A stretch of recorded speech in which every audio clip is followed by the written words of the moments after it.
Today's story है एक ऐसी फैमिली की जो एक डेजर्ट में फंस जाती है, लेकिन उन्हें ये बिल्कुल आइडिया नहीं होता कि उनके अलावा भी वहाँ कुछ लोग मौजूद हैं।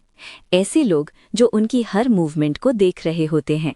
जैसे ही शाम होती है, इन लोगों को अपना गंदा काम करने का मौका मिल जाता है और फिर शुरू होता है एक खौफनाक नाइटमेयर। आज की कहानी में हम देखेंगे कि इस फैमिली के साथ आखिर होता क्या है। स्टोरी के बिगिनिंग में हमें बताया जाता है कि 1945 से 1962 के दरमियान यूनाइटेड स्टेट्स ने 331 न्यूक्लियर टेस्ट्स कंडक्ट किए थे। इन टेस्ट्स की रेडिएशन की वजह से जो जेनेटिक इफेक्ट्स वहाँ के लोगों पर हुए, उन्हें आज तक गवर्नमेंट डिनाई करती आ रही है। कुछ देर बाद टॉम अचानक किसी की आवाज़ सुनकर उठ जाता है। वो फौरन अपनी गन उठाकर बाहर निकलता है और इधर-उधर देखते हुए चिल्लाता है, रूबी, रूबी। लेकिन वहाँ कोई नहीं होता। थोड़ी देर सर्च करने के बाद जब वो वापस आता है तो वो देखता है कि उसके रूम के दरवाजे के पास किसी का बैग पड़ा होता है। टॉम गुस्से में बैग की तरफ देखकर कहता है, मैंने तुम्हें पहले ही कह दिया था, सब कुछ खत्म हो चुका है, अब मैं तुम्हारी मदद नहीं कर सकता। ये कहकर वो अंदर चला जाता है, लेकिन कुछ ही देर बाद वो वापस आता है और बैग को उठाकर अंदर ले जाता है। इसी मोमेंट पर हमें फील होता है कि कोई टॉम को दूर से देख रहा होता है। जब टॉम बैग खोलकर चेक करता है तो उसके अंदर एक कैमरा, कुछ महंगी चीजें और सबसे ज्यादा डिस्टर्बिंग चीज, एक कटा हुआ इंसानी कान। थोड़ी देर बाद टॉम को बाहर से कार की आवाज़ सुनाई देती है। बाहर एक फैमिली आती है जो पेट्रोल फिल करवाने के लिए रुकी होती है। इस फैमिली के फादर का नाम जॉन होता है और उसकी वाइफ का नाम एथिल होता है। उनके साथ उनके बच्चे होते हैं, ब्रेंडा और बॉबी, और उनकी यंगेस्ट बेटी कैथरीन। साथ ही उनकी बेटी लिन भी होती है जो अपने हस्बैंड डग के साथ कार के पीछे लगे ट्रेलर में ट्रैवल कर रही होती है। उनके साथ 2 डॉग्स। ये फैमिली कैलिफोर्निया ट्रिप पर जा रही होती है। जब कार रिफ्यूल हो रही होती है तब उनका एक डॉग कार से निकलकर टॉम के रूम की तरफ चला जाता है। लिन डॉग को लेने के लिए अंदर जाती है। वहां वो देखती है कि डॉग विंडो के पास खड़ा बाहर की तरफ घूर रहा होता है और बार्किंग कर रहा होता है। लिन की नज़र उस बैग पर भी पड़ती है, लेकिन वो उसे इग्नोर करती है और डॉग को लेकर बाहर आ जाती है। अब जब फैमिली वहां से निकलने वाली होती है तब टॉम उनके पास आता है और उन्हें सजेस्ट करता है, अगर तुम मेन रोड के बजाय उस बैरन रोड से जाओ तो तुम्हें 2 घंटे बच सकते हैं। जॉन उसकी बात मान लेता है और फैमिली उसी रास्ते पर चल पड़ती है। रास्ते में सब लोग हंस रहे होते हैं, मजाक कर रहे होते हैं और मूड काफ़ी अच्छा होता है। कुछ देर आगे जाने के बाद हमें दिखाया जाता है कि किसी ने रास्ते में ट्रैप लगाया होता है। जैसे ही उनकी कार उस जगह से गुजरती है, कार का टायर ब्लास्ट हो जाता है। कार कंट्रोल से बाहर होकर सीधा एक रॉक से टकरा जाती है। सब लोग घबराकर कार से बाहर निकलते हैं और हैरान होते हैं कि अचानक टायर कैसे ब्लास्ट हो गया और इतना बड़ा एक्सीडेंट कैसे हो गया। इसी बीच उनके डॉग्स वहां से भागने लगते हैं और बॉबी उन्हें पकड़ने के लिए भागता है। अब फैमिली को रियलाइज होता है कि वहां दूर दूर तक कोई नहीं है। उनके मोबाइल फोन्स में बिल्कुल सिग्नल नहीं होता और कार भी पत्थर से टकराकर काफ़ी ज़्यादा डैमेज हो चुकी होती है। आखिर जॉन डिसाइड करता है कि अब हेल्प लानी ज़रूरी है। वो डिसाइड करता है कि वो खुद वापस पेट्रोल पंप की तरफ पैदल जाएगा, जबकि डग दूसरी डायरेक्शन में जाएगा ताकि कहीं से मोबाइल नेटवर्क मिल जाए और वो किसी से मदद मांग सके। इसके बाद पूरी फैमिली मिलकर प्रेयर करती है ताकि सब कुछ ठीक हो जाए। जॉन और डग अलग अलग रास्तों पर चल पड़ते हैं। जैसे ही वो दूर जाते हैं, हमें दिखाया जाता है कि पहाड़ के ऊपर से कोई बाइनोक्यूलर्स के थ्रू उन पर नज़र रखे हुए होता है। जॉन और डग के जाने के बाद ब्रेंडा ट्रेलर के अंदर जाती है। जैसे ही वो दरवाज़ा खोलती है, उनका एक डॉग वहां से भाग जाता है।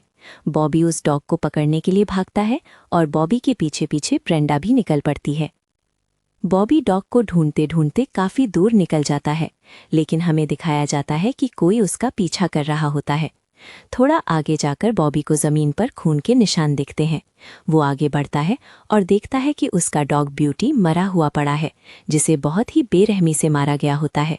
ये देखकर बॉबी बुरी तरह डर जाता है और वहां से भागने लगता है। भागते हुए उसका पाँव फिसलता है और वो पहाड़ से नीचे गिर जाता है, जिससे वो बेहोश हो जाता है। कुछ देर बाद एक डिफॉर्म्ड लड़की आकर बॉबी के पास बैठ जाती है। ये वही लड़की होती है जिसका नाम रूबी है, जिसे टॉम पहले बुला रहा था। रूबी बाकी म्यूटेंट्स जैसे नहीं होती। वो बॉबी को एक और मर्डरस म्यूटेंट से बचाना चाहती होती है। ऊपर एक म्यूटेंट बैठा होता है जो डॉग का गोश्त खा रहा होता है, वही म्यूटेंट जिसने ब्यूटी को मारा होता है।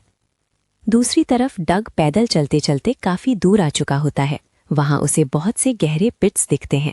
दूर से उसे कुछ अजीब लगता है तो वो पास जाकर देखता है कि वहां बहुत सी कार्स खड़ी होती हैं, लेकिन कोई भी कार चलने के लायक नहीं होती। इधर जॉन वापस उसी पेट्रोल पंप पर पहुंच जाता है जहां वो पहले था। वो अंदर जाकर टॉम को ढूंढने लगता है और फोन से कॉल करने की कोशिश करता है, लेकिन फोन डेड होता है। थोड़ा और अंदर जाने पर जॉन को वही बैग मिल जाता है। जॉन जब बैग को चेक करता है और उस बॉक्स को खोलता है जिसमें कटा हुआ कान होता है, तो उसे तुरंत डेंजर का एहसास होता है। वो अपनी गन निकाल लेता है। फिर उसकी नज़र वॉल्स पर पड़ती है जहां डिफॉर्म्ड बच्चों की पिक्चर्स और न्यूज़पेपर्स लगे होते हैं जिनमें न्यूक्लियर टेस्टिंग के बारे में लिखा होता है। यहीं पर जॉन को समझ आ जाता है कि टॉम ने जानबूझकर उन्हें गलत रास्ता बताया था ताकि वो मुसीबत में फंस जाएं। जॉन फौरन वहां से निकलता है, एक कार उठाता है और वापस जाने लगता है। तभी उसे टॉम की आवाज़ सुनाई देती है। जॉन उसकी तरफ जाता है और देखता है कि टॉम गन पकड़े हुए होता है और वो नशे की हालत में होता है। जॉन उसे गन नीचे रखने को कहता है, लेकिन उसी वक्त टॉम अपनी ही गन से खुद को गोली मार लेता है। ये देखकर जॉन बुरी तरह घबरा जाता है। तभी उसे पीछे से किसी की आवाज़ सुनाई देती है जो उसे इतना डरा देती है कि वो हर तरफ अंधाधुंध फायरिंग करने लगता है। फिर जॉन कार में बैठकर भागने की कोशिश करता है, लेकिन मिरर में वो देखता है कि कोई आदमी उसके पीछे बैठा हुआ है। जॉन कुछ समझ पाता उससे पहले ही वो आदमी जॉन का सर कार की विंडो पर जोर से मार देता है और जॉन बेहोश हो जाता है। उसके बाद उस आदमी जॉन को एक माइन के अंदर ले जाता है। उधर बॉबी जब होश में आता है तो वो अपनी फैमिली को डॉग के बारे में कुछ नहीं बताता। उसे लगता है जैसे ये सब उसके साथ ही हो रहा हो, लेकिन धीरे धीरे सबको समझ आ जाता है कि पेट्रोल पंप वाला आदमी सबसे झूठ बोल रहा था। काफी लंबी रात के बाद बॉबी सोचता है कि वो डग को बताए कि यहाँ बहुत ज्यादा डेंजर है, लेकिन वो चुप रह जाता है। बॉबी के चेहरे के एक्सप्रेशंस देखकर डग समझता है कि शायद वो अपने फादर के लिए परेशान है, क्योंकि जॉन अभी तक वापस नहीं आया होता। डग कहता है, फिक्र मत करो, अगर 12 बजे तक जॉन नहीं आया तो हम उसे ढूंढने जाएंगे। इसके बाद डग और लिन कार में रेस्ट करने चले जाते हैं, जबकि बाकी लोग ट्रेलर में रहते हैं। सब लोग सो जाते हैं, लेकिन बॉबी अभी भी जाग रहा होता है। तभी उनके दूसरे डॉग बीस्ट के बाद बॉबी बुशेस के अंदर कुछ मूवमेंट देखता है, जिसके बाद वो तुरंत डग और लिन को जगा देता है और उन्हें बताता है कि यहाँ हम अकेले नहीं हैं। डग उसे तसल्ली देता है और कहता है कि घबराने की जरूरत नहीं, सब ठीक हो जाएगा और अब हम जॉन को ढूंढने जा रहे हैं। इसी दौरान दूर से किसी के चीखने की आवाज आती है और थोड़ी दूर पर एक दरख्त आग पकड़ लेता है। असल में म्यूटेंट्स ने जॉन को एक ट्री के साथ बांधकर जिंदा जला दिया होता है। ये देखते ही सब लोग जॉन को बचाने के लिए उस तरफ भागते हैं। जैसे ही सब लोग वहां से निकलते हैं, एक और म्यूटेंट जिसका नाम लिजर्ड होता है चुपके से कार के पास आ जाता है। उसके हाथ में जॉन की गन होती है। वो कार के अंदर जाता है और फ्रिज से खाना निकालकर खाने लगता है। तब उसकी नज़र प्लूटो पर पड़ती है जो ब्रेंडा के साथ होता है। लिजर्ड प्लूटो को मार देता है और उसे वहां से भगा देता है। उसके बाद लिजर्ड ब्रेंडा पर हमला करता है और उसके साथ जबरदस्ती करने लगता है, जिसके कारण ब्रेंडा चीखने लगती है। उधर जॉन आग में जल रहा होता है और सब लोग आग बुझाने की कोशिश करते हैं, लेकिन उससे पहले ही जॉन की मौत हो जाती है। तब लिन और बाकी लोग ब्रेंडा की चीखने की आवाज़ सुनते हैं और ट्रेलर की तरफ भागते हैं। वहां वो देखते हैं कि लिजर्ड उनकी बेटी को पकड़े हुए होता है। ये देखकर लिन लिजर्ड पर हमला कर देती है, लेकिन लिजर्ड उसे पकड़ लेता है और गन दिखाकर उसके साथ भी बदतमीजी करने लगता है। इसी बीच ब्रेंडा की माँ पीछे से लिजर्ड पर हमला करने की कोशिश करती है, लेकिन लिजर्ड उसे गन से गोली मार देता है। गोली की आवाज़ सुनते ही डग और बॉबी कार की तरफ भागते हैं। उधर लिजर्ड ब्रेंडा को भी मारने ही वाला होता है, लेकिन लिन मौका देखकर उसके पैर में स्क्रू ड्राइवर मार देती है। इस दर्द की वजह से लिजर्ड लिन को छोड़ देता है, लेकिन तुरंत ही वो लिन को गोली मार देता है। उसके बाद म्यूटेंट्स ब्रेंडा और छोटी लड़की को अपने साथ ले जाते हैं। जैसे ही डग और बॉबी वहां पहुंचते हैं, म्यूटेंट्स ब्रेंडा को छोड़कर सिर्फ लड़की को उठाकर भाग जाते हैं। बॉबी उन पर गोली चलाता है, लेकिन वो काफी दूर निकल चुके होते हैं। डग वहां पहुंचकर देखता है कि उसकी माँ और लिन दोनों मर चुकी होती हैं। ये देखकर वो कम्प्लीटली शॉक में चला जाता है। फिर उसे अपनी बेटी याद आती है और जब वो देखता है कि वो वहां नहीं है तो वो टूट जाता है और रोने लगता है कि एक ही रात में सब कुछ कैसे बर्बाद हो गया। इसी वक्त हमें दिखाया जाता है कि एक खूनी म्यूटेंट जिसका नाम गॉगल होता है ऊपर से बिनोक्यूलर्स के थ्रू उन पर नजर रखे होता है। तभी उनका डॉग बीस्ट उस पर हमला करता है और उसे तुरंत मार देता है। बीस्ट आगे बढ़ने ही वाला होता है, लेकिन डग उसे रोक लेता है और कहता है कि अगर वो अकेला गया तो वो भी मारा जाएगा। अब उन्हें सोच समझकर प्लान बनाना होगा और मिलकर काम करना होगा। इसी दौरान बाहर से म्यूटेंट की आवाज़ सुनाई देती है। डग चुपके से देखने जाता है, लेकिन बाहर कोई भी नजर नहीं आता। डग घर से बाहर निकलता है और देखता है कि जमीन पर कटा हुआ हाथ पड़ा है, जिसमें वॉकी टॉकी होती है। आवाज उसी से आ रही होती है। असल में बीस्ट ने म्यूटेंट गॉगल को मारकर उसका हाथ काट लिया होता है और यहाँ ले आया होता है। बीस्ट को जिंदा देखकर डग और बाकी लोग बहुत खुश हो जाते हैं। इसके बाद डग वॉकी टॉकी के जरिए म्यूटेंट से बात करने की कोशिश करता है। तभी उसे अपनी बेटी के रोने की आवाज सुनाई देती है। इसका मतलब ये होता है कि अभी तक उसकी बेटी जिंदा है। सुबह होते ही डग अपनी बेटी को ढूंढने निकलता है और बीस्ट भी उसके साथ होता है। बीस्ट उसे पहाड़ के नीचे एक कुएं के पास ले जाता है, जहां बहुत सी कब्रें होती हैं और उन पर फोटोज लगी होती हैं। ये कब्रें उन लोगों की होती हैं जो म्यूटेंट्स का शिकार बने। उसके बाद बीस्ट डग को दूसरी तरफ ले जाता है, जहां एक पुराना गांव होता है, वही जगह जहां पहले न्यूक्लियर टेस्टिंग हुई थी। दूसरी तरफ बॉबी और ब्रेंडा म्यूटेंट्स को मारने के लिए ट्रैप्स तैयार कर रहे होते हैं। डग बीस्ट के साथ उस गांव में पहुंचता है, लेकिन वहां कोई इंसान नजर नहीं आता। हर जगह सिर्फ पपेट्स होते हैं जो और ज्यादा डरावना माहौल बना देते हैं। काफी ढूंढने के बाद डग को अपनी बेटी एक घर के अंदर मिल जाती है। वो चुपके से घर के अंदर जाता है ताकि उसे वहां से ले जा सके। इसी दौरान एक म्यूटेंट जिसका नाम सिस्ट होता है वहां से गुजरता है। जैसे ही डग उसे देखता है, वो तुरंत कार के पीछे छुप जाता है। सिस्ट के जाने के बाद डग बीस्ट को कार में छुपा देता है और फिर घर के अंदर चला जाता है। अंदर वो एक आदमी को टीवी देखते हुए देखता है। डग चुपचाप अपनी बेटी तक पहुंच जाता है और निकलने ही वाला होता है कि अचानक वो आदमी उस पर हमला कर देता है और डग बेहोश हो जाता है। जब डग को होश आता है तो वो खुद को एक फ्रीजर के अंदर पाता है, जहां इंसानी जिस्म के टुकड़े भरे होते हैं। ये देखकर वो बुरी तरह डर जाता है। बहुत मुश्किल से वो फ्रीजर से बाहर निकलता है और हाथ में बेसबॉल बैट लेकर अपनी बेटी को ढूंढने लगता है। आगे जाकर वो एक और म्यूटेंट को देखता है जो चल भी नहीं सकता और बहुत ही खौफनाक लगता है।